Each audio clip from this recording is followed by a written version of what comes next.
একজন ভালো শিক্ষক তিনি নন যার জ্ঞান অনেক বেশি, বরং একজন ভালো শিক্ষক হলেন তিনি যার জ্ঞান কম থাকতে পারে কিন্তু তার যা কিছু জ্ঞান আছে তার সব শিশুকে সহজভাবে ব্যাখ্যা করতে পারে। বন্ধুরা, আপনারা কি কখনো ভেবে দেখেছেন যে গত 50 বছরে অনেক নেতা ভারতে এসেছে, কিন্তু মোদিজি যে স্ট্যাটাস তৈরি করেছে তা কেন অন্য কেউ তৈরি করতে পারেনি? দুটি জিনিসের কারণে। প্রথম, তার কাজ, কারণ সব নেতাই কাজ করেছে, তবে তিনি বিশেষ কিছু করেছে। দ্বিতীয় বিষয় হলো তার কথা বলার ধরন, বক্তৃতার মাধ্যমে মানুষকে প্রভাবিত করার কলা, অন্যের সামনে নিজেকে উপস্থাপন করার কলা, এবং এই একটি দক্ষতার কারণে তিনি বিশ্বের শীর্ষ নেতা। আজ সন্দীপ মাহেশ্বরী স্যারের ভিডিও সবাই দেখেন কেন?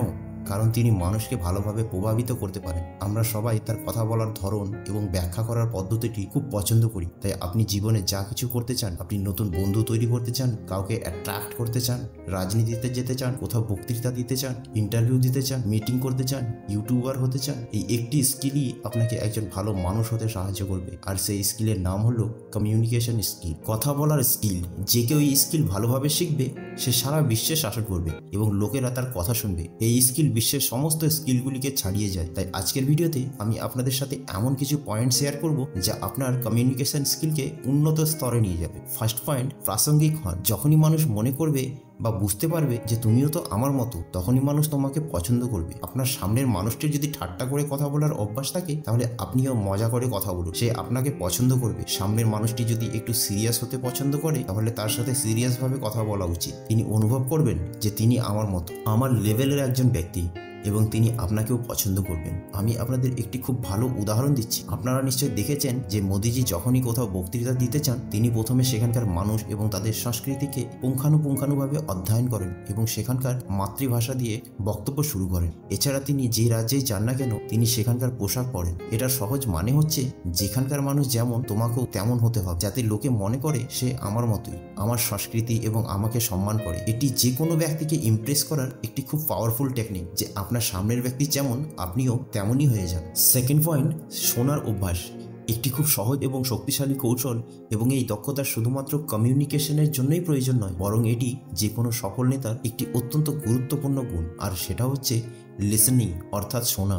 কখনো কখনো কথা বলার চেয়ে শোনাটা বেশি গুরুত্বপূর্ণ, কারণ আপনি যখন কথা বলেন তখন আপনি আপনার জ্ঞান ভাগ করে নেন, কিন্তু যখন আপনি শোনেন তখন এমন অনেক কিছু থাকে যা আপনি ইতিমধ্যেই জানেন না, এবং এমন পরিস্থিতিতে আপনি শিখেন। এবং প্রতিটি মানুষ চায় যখন সে কিছু বলে অন্য ব্যক্তির উচিত তার কথা ভালোভাবে শোনা, কারণ সামনের মানুষটি যদি কিছু বলে এবং আপনি এদিক ওদিক তাকিয়ে থাকেন, তার কথা ঠিক মতো শোনেন না, তাহলে এটা তার জন্য অপমান, এবং তখন সে আপনার সাথে কথা বলতেও পছন্দ করবে না। তবে আপনি যদি অন্য ব্যক্তির কথা খুব আগ্রহের সাথে শোনেন তবে তার খুব ভালো লাগবে এবং তিনি আপনার সাথে থাকতে পছন্দ করবেন। প্রতিটি মানুষ এমন একজন জীবনসঙ্গী পেতে চায় যে তাকে বোঝে, এবং যে কোনো মানুষ তখনই কাউকে বুঝতে পারবে যখন সে ভালোভাবে শোনে। এবং উপরওয়ালা আমাদের কথা বলার জন্য একটি মুখ কিন্তু শোনার জন্য দুটি কান দিয়েছে, যাতে আমরা আমাদের কথার দ্বিগুণ শুনি। তাই বলার সময় ভালো কথা বলুন এবং শোনার সময় পুরো আগ্রহ নিয়ে শুনুন। এর ফলে লোকেরা আপনাকে পছন্দ করবে এবং আপনি যখন শুনবেন তখন আপনি অনেক কিছু শিখবেন। থার্ড পয়েন্ট, কথোপকথনে ইংরেজি শব্দ ব্যবহার করুন। যদিও কমিউনিকেশন স্কিলের সাথে ভাষার কোনো সম্পর্ক নেই, কিন্তু ভারতের মানুষের তিক্ত সত্য হলো যে তারা যদি মনে করে যে আমরা ইংরেজি জানি তবে তারা আমাদের স্মার্ট মনে করে, এবং যদি তারা মনে করে যে আমরা ইংরেজি জানি না তবে আমাদের স্মার্ট ভাবে না, এবং যদি আমরা ইংরেজি না জানি তাহলে আমাদের আত্মবিশ্বাস কমে যেতে থাকে এবং আমরা আমাদের কথাগুলো নিজেদের ভাষায় বলতেও লজ্জাবোধ করি এবং সঠিকভাবে বলতে পারি না। আচ্ছা, আমাদের দুর্বল কমিউনিকেশন স্কিলের সাথে এর কী সম্পর্ক? যদি এমন কেউ থাকে যে কথোপকথনে প্রচুর ইংরেজি ব্যবহার করে এবং আপনি যদি তার সাথে আপনার সম্পর্ক উন্নত করতে চান তবে আপনাকেও ইংরেজি শব্দগুলি ব্যবহার করতে হবে, আপনাকেও ইংরেজিতে কথা বলতে হবে। আপনি যদি এমন ব্যক্তিকে প্রভাবিত করতে চান তবে আত্মবিশ্বাসের সাথে ইংরেজি বলা আপনার ভবিষ্যতের জীবনে আপনাকে অনেক সাহায্য করতে পারে। কিন্তু অনেকেই মনে করেন যে ইংরেজি বলা এবং শেখা খুবই কঠিন, কিন্তু ব্যাপারটা মোটেও তা নয়, কারণ ইংরেজি বলা এবং শেখা আপনার জন্য খুবই সহজ। আপনাকে শুধু বুঝতে হবে যে আপনি যেমন ঘরে বসে সাঁতার শিখতে পারবেন না, তেমনই সাঁতার শেখার জন্য আপনাকে জলে নেমে অনুশীলন করতে হবে। ড্রাইভিং শিখতে হলে আপনাকে গাড়ি চালাতে হবে এবং প্র্যাকটিস করতে হবে। একইভাবে ইংরেজিতে কথা বলার জন্য আপনাকে নিয়মিত তাদের সাথে কথা বলতে হবে যাদের মাতৃভাষা ইংরেজি। Fourth point, body language. আপনি কিভাবে কথা বলছেন তার চেয়ে আপনি কি বলছেন তা বেশি গুরুত্বপূর্ণ। আপনি যা বলছেন তা মাত্র 20%, কিন্তু আপনি এটা কিভাবে বলেন সেটা 80%। আপনার বক্তৃতা যতই কার্যকর হোক না কেন, আপনি যদি কার্যকরভাবে না বলেন তবে কেউ এতে তেমন মনোযোগ দেবে না এবং লোকেরা শোনার পর তা ছেড়ে দেবে। এবং অন্যদিকে আপনার কথাটি যদি তেমন কার্যকর না হয় তবে আপনি যদি এটি কার্যকরভাবে বলেন তবে আপনি যা বলবেন তা সবাই মনোযোগ দেবে। এখন প্রশ্ন জাগে কিভাবে বিষয়টি কার্যকরভাবে বলা যায়। আমরা কিভাবে এমনভাবে কথা বলবো যাতে লোকেরা আমাদের কথা শোনে এবং আমরা যা বলবো তাতে আরও মনোযোগ দেবে। দেখুন, প্রথমে আমাদের বুঝতে হবে যে আপনি কম কথা বললে লোকেরা আপনার কথা বেশি শোনে। আপনি যদি যে কোনো সময় যে কোনো জায়গায় এসে কথা বলতে থাকেন, বারবার কথা বলতে থাকেন, তাহলে হয়তো মানুষ আপনার কথাকে সিরিয়াসলি নেবে না।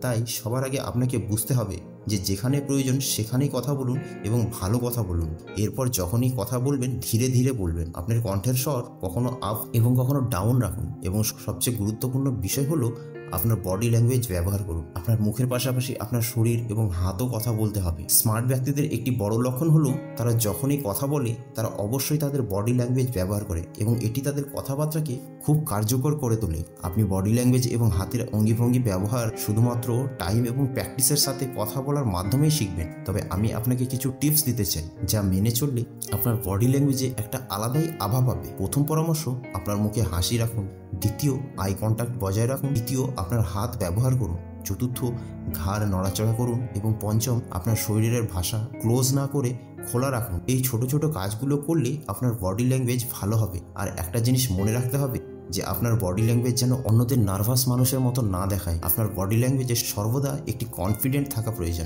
এটির পরিপ্রেক্ষিতেই আমাদের ফিফথ পয়েন্ট, কনফিডেন্স। সমস্ত পয়েন্ট একদিকে এবং এই পয়েন্টটি একদিকে। আপনার যদি কনফিডেন্ট থাকে তবে সারা পৃথিবী আপনার দিকে অ্যাট্রাক্ট হবে।